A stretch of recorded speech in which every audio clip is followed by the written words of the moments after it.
तो Seth Rollins 100% confirm यहाँ पर हमें रॉयल रंबल जीतते हुए देखेंगे, इसमें कोई डाउट ही नहीं है वो ना जीते, और ये कंफर्म ही मान लीजिए आप। सो हेलो रेसलिंग फैंस, तो मेरा नाम है एके और आपका स्वागत है अपने चैनल रेसल न्यूज़ में।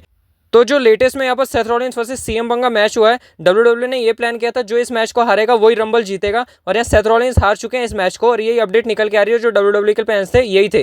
और बाकी बात की जाए यहाँ जॉन सीना क्यों नहीं जीत सकते, तो मैं बताता हूँ जॉन सीना इसलिए नहीं जीत सकते रंबल, क्योंकि अगर आप जॉन सीना को रंबल जिता दोगे तो इलिमिनेशन चैम्बर में कैसे कंपीट कराओगे, क्योंकि उनको पहली अपॉर्चुनिटी मिल जाएगी, और जॉन सीना यहाँ पर रॉयल रंबल और इलिमिनेशन चैम्बर दोनों उनका लास्ट है, तो royal rumble 30 man royal rumble में कंप्लीट करके जीत जाएंगे, तो यहाँ पर जो इलिमिनेशन चैम्बर होता है उसमें तो खेल ही नहीं पाएंगे, और मतलब यहाँ पर परफॉर्म ही नहीं कर पाएंगे। तो यहाँ सीधी सी बात है, जो जॉन सीना है वो नहीं आएंगे, मतलब हारेंगे रॉयल रंबल, ताकि जो एलिमिनेशन चैम्बर है वहाँ कंपीट करें और वहाँ जीत जाए, ताकि वो दोनों के दोनों बड़े इवेंट में यहाँ पर कंपीट करते हुए दिखें, और जो एलिमिनेशन चैम्बर के अंदर है वो भी कंपीट करें। और बात रही रोमन रेंस की, तो रोमन रेंस यहाँ पर रॉक के साथ जाएंगे, ड्रू मैकिंटायर के साथ जाएंगे, तो उन्हें रंबल जीतने की बिल्कुल भी जरूरत नहीं है। तो यहाँ पर जो एक नंबर बचता है वही है सेथ रॉलिन्स, और ये बहुत ही ज़्यादा चांसेस ये हैं कि सेथ रॉलिन्स ही जीतेंगे, क्योंकि बहुत टाइम से उनको जो पुश है वो नहीं मिला है, और यहाँ जो सेथ रॉलिन्स का पुश है बहुत ही ज़्यादा जरूरी है कि यहाँ सेथ रॉलिन्स का पुश मिले या रॉयल रंबल जीते, और सीएम पंग को फेस करे वर्ल्ड हेवीवेट चैंपियनशिप के लिए। तो यहाँ मैंने पूरा सिनेरियो बताया कि क्यों जॉन सीना नहीं जीत सकते, क्यों रोमन रेंस नहीं जीत सकते। बाकी रैंडी ऑर्टन का भी कोई चांस नहीं है यहाँ पर, वो शायद केविन ओवेंस की स्टोरी लाइन के साथ आगे बढ़ते हुए दिखें,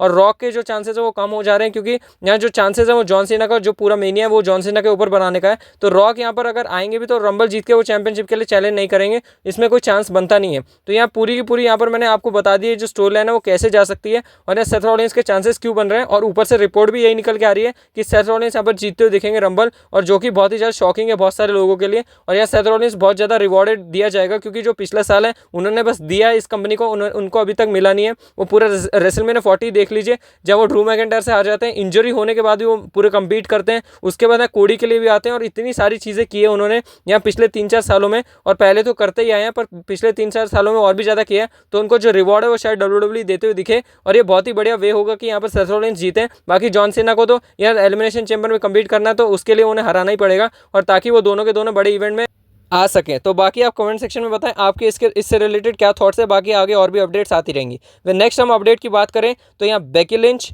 एलेक्सा ब्लिस और शार्लेट फ्लेयर ये तीनों के तीनों यहाँ पर रिटर्न करते हुए दिखेंगे हमें रॉयल रंबल के आसपास, और रॉयल रंबल में ही कुछ तो दिखने मिल सकते हैं।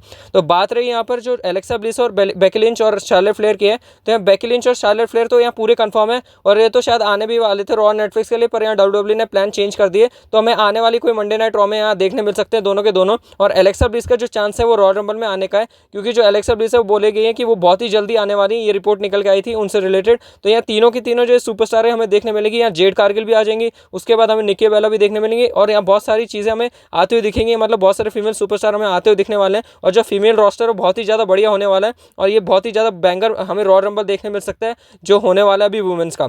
तो बहुत ही बढ़िया चीज़ है, यहाँ पर जो वुमेंस का रोस्टर है वो बहुत ही ज़्यादा बढ़िया होता जा रहा है, तगड़ा होता जा रहा है, और ऐसा ही रहेगा। तो यहाँ पर जो और भी ज़्यादा चीज़ें यहाँ पर वुमेंस रोस्टर में हमें देखने मिलेंगी, जैसे बहुत सारी न्यू टाइटल इंट्रोड्यूस हुई हैं, तो यहाँ पर और बढ़िया बढ़िया स्टार्स आ रहे हैं, तो उसको कैप्चर करेंगे तो और भी बढ़िया रहेगा। बाकी वो तो छोड़िए, आप ये चीज़ देखिए कि कैसे यहाँ पर हमें मेंस रॉयल रंबल में बहुत खतरनाक चीज़ देखने मिल सकती है। Rock, John Cena, Roman Reigns, CM Punk, Cody Rhodes, Randy Orton, Seth Rollins, और बहुत सारे यहाँ पर नाम है, जैसे एज स्टाइल भी हैं, और भी बहुत सारे ऐसे ऐसे नाम हैं कि जो आएंगे रॉयल रंबल में और कंपीट कर सकते हैं, और उनके ऑड्स हैं जीतने के। तो ये और भी ज़्यादा बढ़िया होने वाला है मेंस और वुमेन्स रॉयल रंबल दोनों ही। बाकी ब्रॉक लेसनर के भी चांसेस बताए जा रहे हैं, वो क्या पता आ जाए। तो देखो ये जो रंबल होने वाला है बहुत ही खतरनाक और बहुत ही बढ़िया देखने मिलेगा, और इसके लिए वेट नहीं कर पा रहे हैं फैंस, और मैं भी बहुत ही ज़्यादा एक्साइटेड हूँ। फिर नेक्स्ट हम बात करें तो रॉ नेटफ्लिक्स की जो रेटिंग्स है वो सामने निकल के आ चुकी हैं। तो 4.9 मिलियन व्यूअर्स ग्लोबली और 2.6 मिलियन यहाँ पर यूएस में देखने मिले हैं, और ये जो व्यूअरशिप है बहुत ही बढ़िया है। तो रीज़न इसका क्यों, क्योंकि इंडिया में भी हमें यहाँ पर नहीं देखने मिला, और बहुत सारी ऐसी ऐसी कंट्री है, इटली, फ्रांस जैसी, जहाँ पर जो डब्ल्यूडब्ल्यू है वो रॉ हमें नेटफ्लिक्स पे नहीं देखने मिला है। तो जब वो आ जाएगा तो और भी ज़्यादा बढ़िया धमाका होगा, और बहुत ही बढ़िया व्यूअरशिप आएगी। यहाँ 10 मिलियन के आसपास एक्सपेक्ट कीजिए, और जो व्यूअरशिप गिनने का तरीका वो भी इनका थोड़ा अलग है, वॉच आवर के हिसाब से कि कितना वॉच आवर है उसके बारे में ऐसा कुछ अलग सा सिस्टम है। तो उसके बारे में हम ना ही बात करें तो यहाँ पर अच्छा रहेगा, वो अलग बात है, वो सिस्टम ही अलग है और बहुत ही हिला देने वाला है। तो बाकी जो रॉ नेटफ्लिक्स है इसके हिसाब से 4.9 मिलियन आई है, ये ज़्यादा कुछ इतनी बड़ी व्यूअरशिप है नहीं, पर फिर भी अच्छी मान सकते हैं इसको, क्योंकि यहाँ जो ग्लोबली है वो वहाँ पर नहीं आई है। मतलब जो ग्लोबली के हिसाब से चलो वो तो हम देख सकते हैं कि बहुत सारी कंट्रीज में लॉन्च नहीं हुआ है, पर यूएसए में 2.6 आई है। वो वैसे ही तो स्मैकडाउन में भी आ जाती जब वो नेटवर्क पे थी, हमें देखने मिली थी, क्योंकि वहाँ पर उस टाइम पे 2.5 मिलियन आती थी यहाँ पर रेटिंग, जब स्मैकडाउन था यहाँ पर नेटवर्क के ऊपर, पर यहाँ पर नेटफ्लिक्स पे आके 2.6 मिली है, ज़्यादा कुछ फर्क है नहीं। यहाँ पर अगर डिसअपॉइंट करने वाली चीज़ है तो वो बस ये यूएस वालों की तरफ से है, बाकी बताए जा रहे हैं जो WWE और नेटफ्लिक्स है वो दोनों ही इस चीज़ से खुश हैं, जितनी भी रेटिंग और या व्यूअरशिप आई है। और ये वैसे भी होती भी अलग टाइप से कैलकुलेट है ना, तो इसकी वजह से क्या पता थोड़ा बढ़िया ही हो ये चीज़ जो भी हो। तो बाकी यही थी रॉन नेटफ्लिक्स यहाँ पर व्यूअरशिप मैंने आपको बता दी। और लास्ट अपडेट की बात कर रहे हैं तो WWE प्लान कर रही है जो जिम डगन और रिक फ्लेयर है उन दोनों को यहाँ पर लेके आ जाए रॉयल रंबल 2025 में। जिम डगन तो वो हैं जो 1988 का रंबल जीते थे, जो फर्स्ट एवर रॉयल रंबल हुआ था WWE के अंदर। और रिक फ्लेयर को तो आप जानते ही हैं, रिक फ्लेयर तो है ही लेजेंड। और वो अभी भी बोल रहे थे कि उनको एक मैच कंप्लीट करना। और बाकी सुनामी वाला जो किस्सा चल रहा है अभी ब्रॉन्सन रीड के साथ रिक फ्लेयर का इंटरनेट पे, वो भी अलग ही सीन है। तो यहाँ शायद हमें रिक फ्लेयर आते हुए दिख सकते हैं रॉयल रंबल के अंदर। और ये दोनों के दोनों एक वन टाइम स्पेशल अपीयरेंस दे सकते हैं। और जो रिक फ्लेयर कह रहे थे कि उनको अपना आखिरी मैच लड़ना है, तो क्या पता रॉयल रंबल ही हो। बाकी यही है अभी के लिए प्लान्स। बाकी देखो WWE आगे क्या प्लान करती है।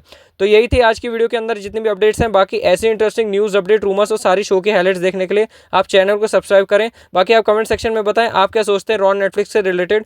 बाकी ऐसी इंटरेस्टिंग और मज़ेदार वीडियो के साथ तो मैं आपको मिलता रहूँगा रेसलिंग फैंस। तब तक के लिए take care and good bye.